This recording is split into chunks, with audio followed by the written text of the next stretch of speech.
Karthigai Deepam serial ஜனவரி 18 இன்னைக்கான எபிசோடில் என்ன நடக்கலாம் அப்படிங்கிறத ரிவ்யூவாக பார்க்கலாங்க. நடந்தது எல்லாத்தையும் பார்த்து அபிராமி ரொம்பவே கோமா போகிறாங்க. அப்போ அருணாச்சலமும் பின்னாடியே போகிறாங்க. உன்னோட பழைய திங்ஸ் ஏதாவது இருந்தால் குடுனாச்சியா அப்படின்னு கேட்கவும், என்னங்க நானும் பார்த்துட்டே இருக்கேன், வர வர ரொம்ப ஓவராக போயிட்டுருக்கீங்க, விட்டா பீரோ சாவியே வாங்கி கொடுத்துருவீங்க போல இருக்கு அப்படின்னு அபிராமி கேட்கவும், பொறுப்பை தீபா கிட்ட கொடுத்ததுக்கு அப்புறமும் நீ ஐஸ்வர்யா கிட்ட திரும்பவும் பொறுப்பை வாங்கி கொடுக்கணும்னு நினச்சின்னா நீங்கள் 2 பேரும் ஏதோ பிளான் பண்ண மாதிரி ஆகாதா? மற்றவங்களை விட கார்த்தி அப்படி புரிஞ்சுக்கிட்டானா அது உங்களுக்கு தானே பிரச்சனையாகும், அதனால தான் வேணான்னு சொன்னேன் அப்படின்னு அருணாச்சலம் சொல்லவும் அபிராமி அப்படியே சைலண்ட் ஆகுறாங்க. அதுக்கப்புறம் நீங்கள் மட்டும் கூட்டணி அமைக்கலாம், நான் அமைக்கக்கூடாதா அப்படின்னு மனசுக்குள்ளேயே யோசிக்கிறாங்க அருணாச்சலம்.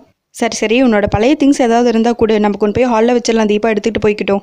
எப்போவுமே ஆளை விட்டு தானே நம்ம இதெல்லாம் பண்ணுவோம், இப்போது தீபா பண்ணுறா, இதுக்கெல்லாம் செலவு மிச்சம் தானே, நீ அதை யோசினாச்சியா அப்படின்னு அருணாச்சலம் சொல்லவும், சரி வாங்க அப்படின்னு சொல்லிட்டு அபிராமி ரூமுக்கு கூட்டிகிட்டு போகிறாங்க. அங்கேருந்து ஒரு 2 பழைய சாரி எடுக்கிறாங்க. கூடவே சேர்ந்து அவங்க கல்யாண சாரியும் கையில் கிடைக்க இதுவும் வாங்குறாங்க அருணாச்சலம். இது இல்லைங்க, இது என்னோட கல்யாண சாரி, இதை தூக்கி பத்திரமா வைங்க அப்படின்னு சொல்லிட்டு வாங்கி பீரோக்குள்ளே திரும்பவும் வச்சிடறாங்க. இது எல்லாத்தையும் ஐஸ்வர்யா நோட் பண்ணிட்டு இருக்காங்க. அதுக்கப்புறம் அருணாச்சலம் அந்த 2 சாரியும் எடுத்துகிட்டு போகிறாங்க. இன்னொரு பக்கம் தீபா அவங்க ரூமில் இருந்து அவங்களோட பழைய திங்ஸ் எல்லாம் எடுக்கிறாங்க. அப்போ கார்த்திகிட்ட வந்து, சார் உங்களோட பழைய திங்ஸ் ஏதாவது இருந்தால் கொடுங்க, அதையும் போட்டு எரிச்சிடலாம் அப்படின்னு சொல்லவும், கார்த்தியும் சரின்னு சொல்லிட்டு போய் கொஞ்சம் பழைய ட்ரெஸ் எல்லாம் எடுத்துகிட்டு வந்து கொடுக்குறாங்க. தீபா அது ஒவ்வொன்றையும் நல்லா பார்த்து அதுக்கப்புறம் எடுத்து வைக்கிறாங்க.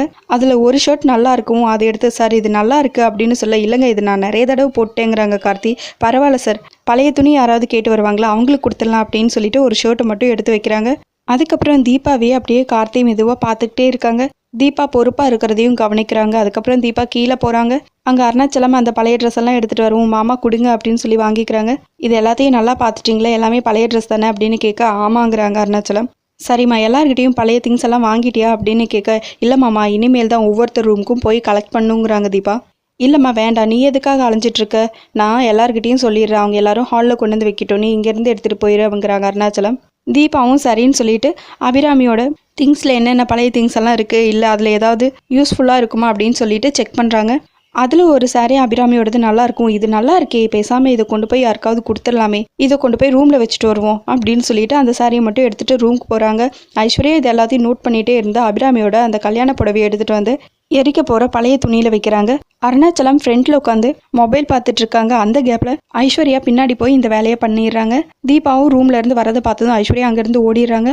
அதுக்கப்புறம் எல்லாருமே அவங்கவுங்க பழைய ட்ரெஸ்ஸை கொண்டு வந்து கொடுக்குறாங்க. மீனாட்சியும் கொடுக்குறாங்க. மீனாட்சி அடுத்தெல்லாம் செக் பண்ணுறாங்க. அதை பார்த்து மீனாட்சி, எனக்கு நீ செக் பண்ணுவேன்னு தெரியும் தீபா, எல்லாமே வேஸ்ட்டு தான், எதுவுமே யூஸ் பண்ண முடியாதுங்கிறாங்க மீனாட்சி. சரின்னு சொல்லிட்டு தீபாவும் சிரிக்கிறாங்க. அதுக்கப்புறம் ஐஸ்வர்யா அடுத்தெல்லாம் பார்க்குறாங்க. அதுவும் எல்லாமே பழசுதான் அப்படின்னு சொல்ல எல்லாத்தையும் எடுத்துகிட்டு போகிறாங்க.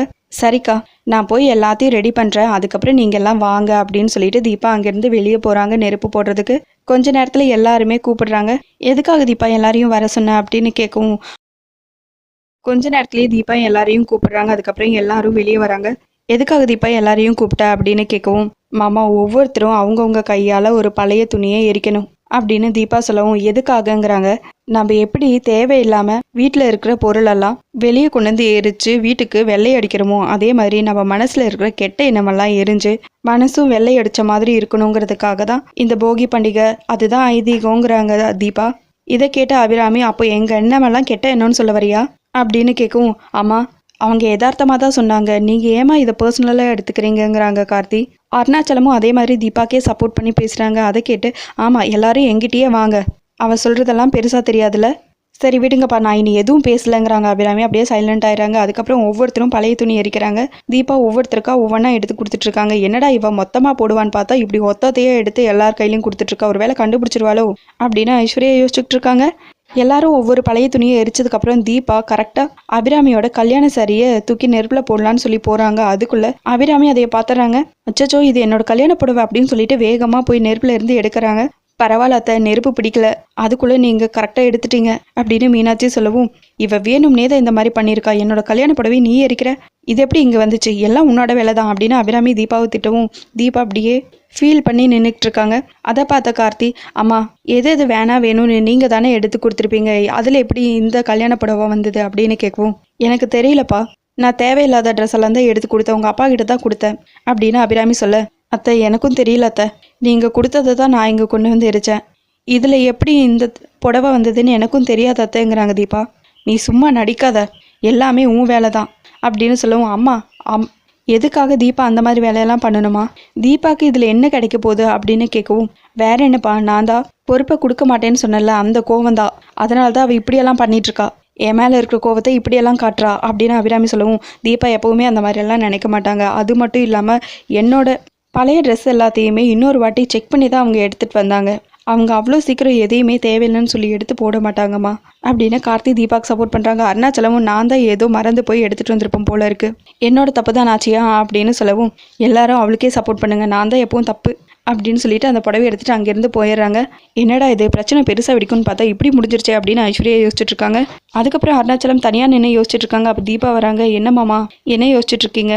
நான் வேணும்னே இந்த மாதிரி பண்ணலாமாமா அப்படின்னு சொல்லவும், எனக்கு தெரியுமா அந்த புடவை யார் கொண்டு வந்து போட்டதுன்னு உனக்கும் தெரியும் எனக்கும் தெரியும். வீட்டுக்குள்ளே தேவையில்லாமல் பிரச்சனை வரக்கூடாதுன்னு தான் நான் அமைதியாக இருந்துட்டேன் அப்படின்னு அருணாச்சலம் சொல்லவும், நீங்கள் கரெக்டான நேரத்தில் எனக்கு நீங்கள் சப்போர்ட் பண்ணலைன்னா அத்தை என்னை கண்டிப்பாக திட்டியிருப்பாங்க மாமா அப்படின்னு தீபா சொல்லவும், நீ எப்பவும் அந்த மாதிரி பண்ண மாட்டேன்னு எனக்கு தெரியுமா, கூடிய சீக்கிரமே உன்னோட நல்ல மனசை நாச்சியா புரிஞ்சுக்குவா.